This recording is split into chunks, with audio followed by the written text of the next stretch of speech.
El próximo jueves se cumplen 40 años de uno de los episodios más dolorosos y perturbadores de nuestra historia, el Holocausto del Palacio de Justicia, que le costó la vida a más de 100 personas, incluidos 11 magistrados de la Corte Suprema de Justicia.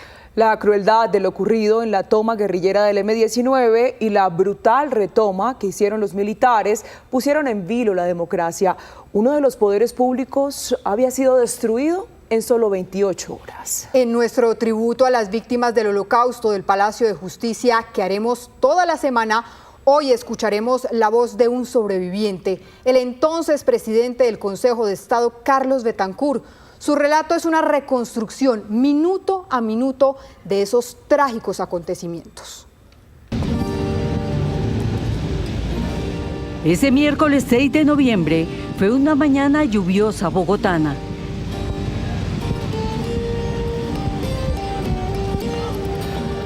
El viernes anterior se había levantado el reforzamiento de la seguridad que acompañó la visita del presidente francés François Mitterrand.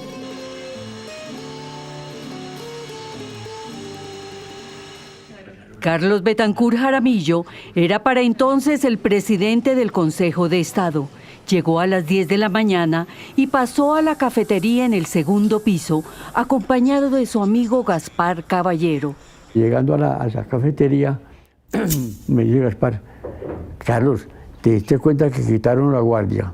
Y teníamos toda la vigilancia del mundo, pues, y toda esa cosa. Pero como nosotros no éramos muy importantes, nos dejaron a la deriva y quitaron la guardia. Yo le dije: tranquilo, Gaspar, ya nos pueden matar tranquilos. Sus palabras fueron un presagio antes de tomar el primer sorbo de café.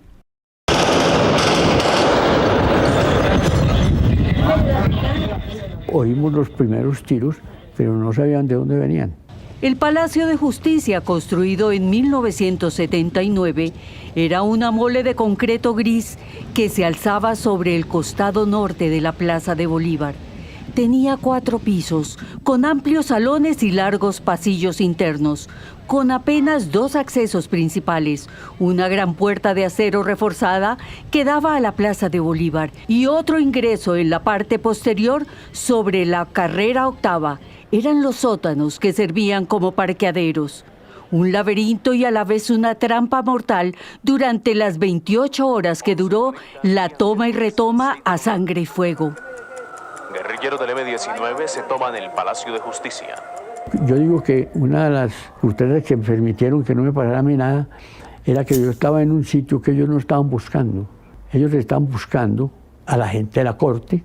El magistrado Betancur sobrevivió 12 horas escondido en su oficina del tercer piso, mientras más de 35 guerrilleros del M-19, comandados por Andrés Almarales, jefe político de la toma, y Luis Otero, comandante del operativo, se tomaban el edificio. La Corte tenía en el orden del día una cosa supremamente importante, y era la ley de extradición. Los días previos a la acción fueron tensos para las altas cortes. Las amenazas a los magistrados por parte del cartel de Medellín aumentaron. El artículo 2 del Tratado de Extradición dice muy claramente que hará lugar a extradición todos los delitos que sean punibles. Las hipótesis de la alianza entre Pablo Escobar y el M-19 para ejecutar la acción armada tuvo peso posterior en el Tribunal Especial de Instrucción que se creó para investigar jurídicamente lo que ocurrió. La toma la hizo la guerrilla con el auspicio de Medellín, de los de gente de Medellín. Era que Pablo era el mandamás. Faltando una hora más o menos para empezar, para la hora en que se iba a discutir la ley de extradición, llega la guerrilla. Se apodera de todo. A las 11:45, las ráfagas de metralletas arreciaron.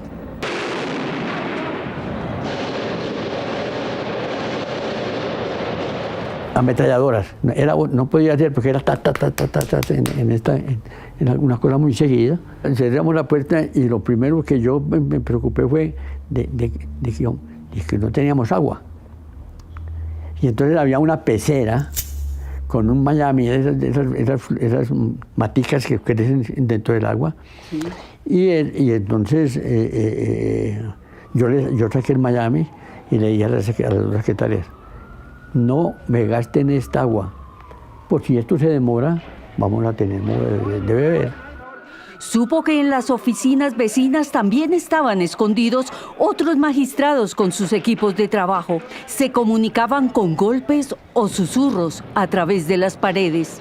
Y si uno se arrastraba desde las ventanas, desde la ventana grande, uno podía ver hacia adentro. Yo me recé varias veces y lo único que vi en un principio fue un guerrillero, se dice que era guerrillero por el atuendo que llevaba, y él estaba en el costado norte del tercer piso, con un arma y con pasamontaña. 1:30 de la tarde. Mientras la televisión de la época mostraba los primeros sobrevuelos de los helicópteros en su intento por aterrizar en la azotea, la intensidad del tiroteo y el estallido de granadas aturdidoras hacían pensar a los escondidos, a fe ciega, que serían rescatados. El ingreso de la autoridad por la azotea produjo una cosa beneficiosa para algunos de nosotros, y fue que quedaron en un sándwich los guerrilleros. Los que entraron por la azotea y los que habían subido desde la cafetería.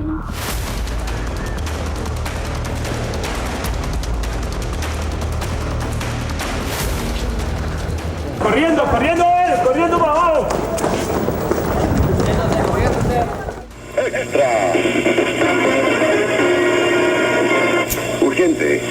Acaba de ser tomada la Corte Suprema de Justicia. Atención, la situación es delicada. Las emisoras de radio transmitieron las primeras entrevistas con los comandantes de la toma en directo. Nosotros hemos venido aquí a convocar a la Corte Suprema de Justicia, al Consejo de Estado como expresión del poder jurisdiccional, a que asuma ante el fracaso del legislativo, ante el fracaso del ejecutivo, a que asuma la búsqueda de una solución política negociada. Aló, comandante. Por parte del gobierno no hubo respuesta. El presidente no le pasó al teléfono al presidente de la Corte.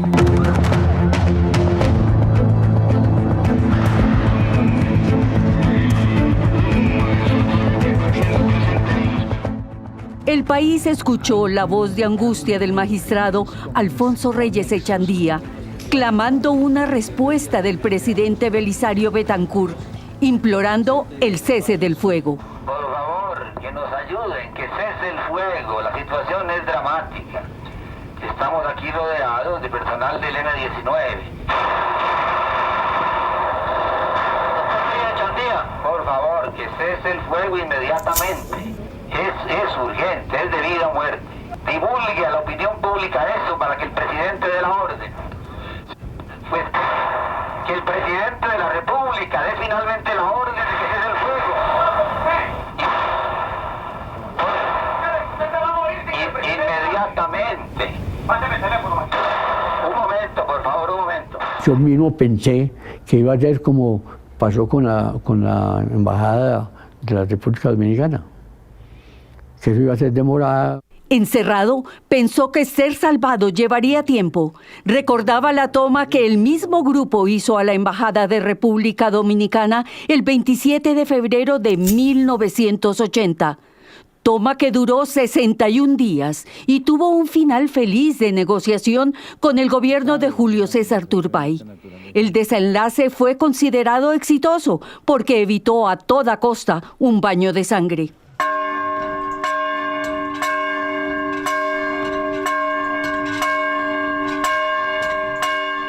A las 2 de la tarde,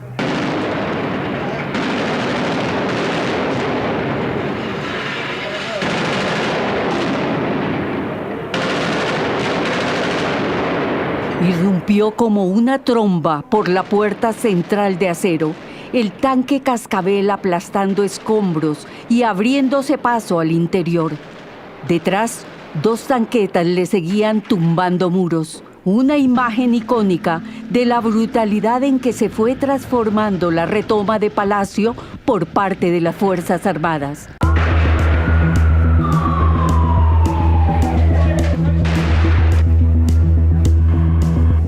Cerca de las 5 de la tarde comenzó el incendio en el palacio.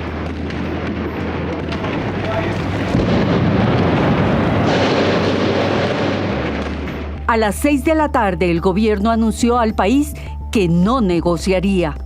A las 8 de la noche se produjo el apagón y todo fue silencio.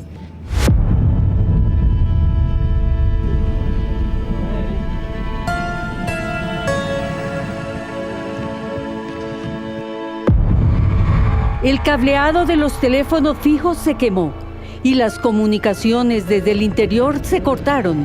Estaban a las puertas del infierno.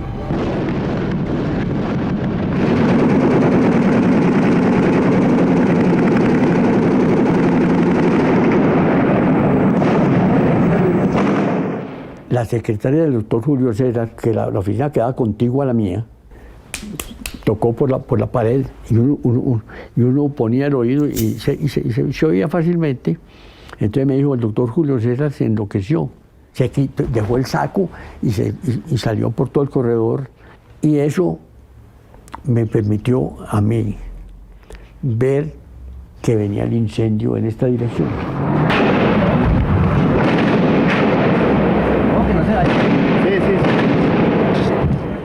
Empecé a llamar a los otros que estaban en las otras oficinas. Y digo, ojo, que viene el incendio y tal cosa. ¿No? Y entonces nos reunimos como 12 personas y bajamos por las escalas del tercer piso. Bajaron en estampida las escaleras, incluso pasando sobre los muertos. Más era el miedo por el incendio que por los mismos guerrilleros. Al magistrado Betancourt le incomoda escuchar la versión oficial según la cual los militares habían logrado salvar 242 personas, entre los que estaba él. Hemos tenido algunas bajas, pero la gran mayoría de las bajas son de ellos y sobre todo hemos rescatado la casi totalidad, yo creo que la totalidad de los rehenes que se encontraban vivos. Salvaron, que a mí me salvaron y que a los 14 o 15 que estábamos aquí nos salvaron. No, nosotros salimos por nuestros propios medios. Pero yo quedé muy agradecido con los militares. ¿Por qué? Porque no me dispararon al salir. Repite hasta el cansancio que los dejaron solos, como si fueran basura. Incluso oyeron voces que no las puedo identificar, voces que decían, disparen a todo lo que se mueva. Esos no fueron a salvar a nadie, ellos fueron a acabar con el M-19, eso es clarísimo.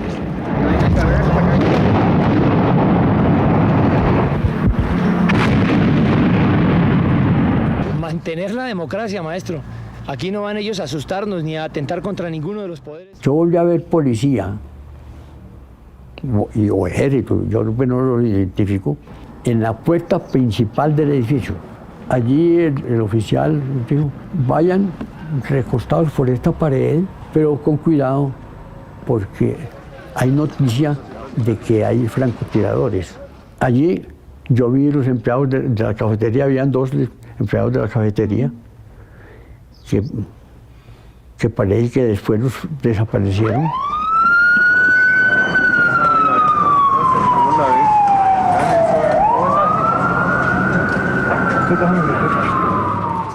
A las 10:30 de la noche de ese miércoles entraron a la casa del florero.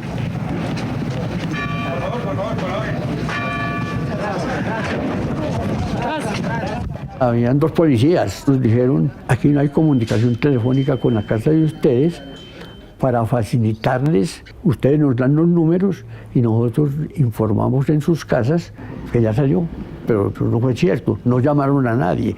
Agotados por la espera, pasadas las 2 de la madrugada del jueves, decidieron salir y buscar un taxi para llegar a sus casas. Venía un taxi destartalado. Le puse la mano yo en el recorrido. Él dijo, ¿que ustedes vienen de dónde?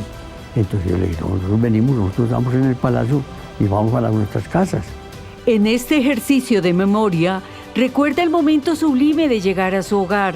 Se abrazó a su esposa Josefina y a sus 2 hijos, Carlos Julio y Juan David, y rompió en llanto como un niño. Nos abrazamos y tal vez el hecho de estar a salvo, yo soy un llorón.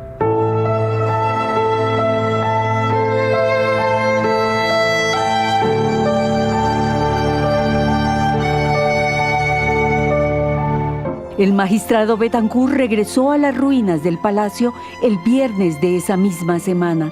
Cuando yo entré a la puerta principal y veo que habían desaparecido todas las separaciones, todas las oficinas, que no quedaban sino las columnas, me dio por llorar. Y me paré al lado de un soldado que tenía estaba como custodiando una bolsa de plástico negra. Entonces le dije, le señalé al soldado, me dijo, parece que es el presidente de la corte, porque encontramos un bolígrafo y un pedazo de la cédula. Y el cross, el bolígrafo cross, está contramarcado. Es el magistrado sobreviviente más lúcido que tenemos los colombianos. A sus 92 años, su recuento oral es un tesoro histórico invaluable. Tratando de que se contestaran esas preguntas. Está escribiendo con la ayuda de su hijo Carlos Julio Betancur, reconocido documentalista, una antología que llevará el nombre de Los Cuentos de Palacio. Anécdotas y reflexiones profundas, donde anidan entre ecos los disparos, el fuego, la pérdida de sus amigos magistrados. Algunos de ellos terminaron embolsados, otros perdidos entre los NN de los cementerios, al que suma el dolor eterno de los desaparecidos. Pasados 40 años, el magistrado Carlos Betancur está vivo para contarlo como víctima y sobreviviente de la toma del Palacio de Justicia en 1985.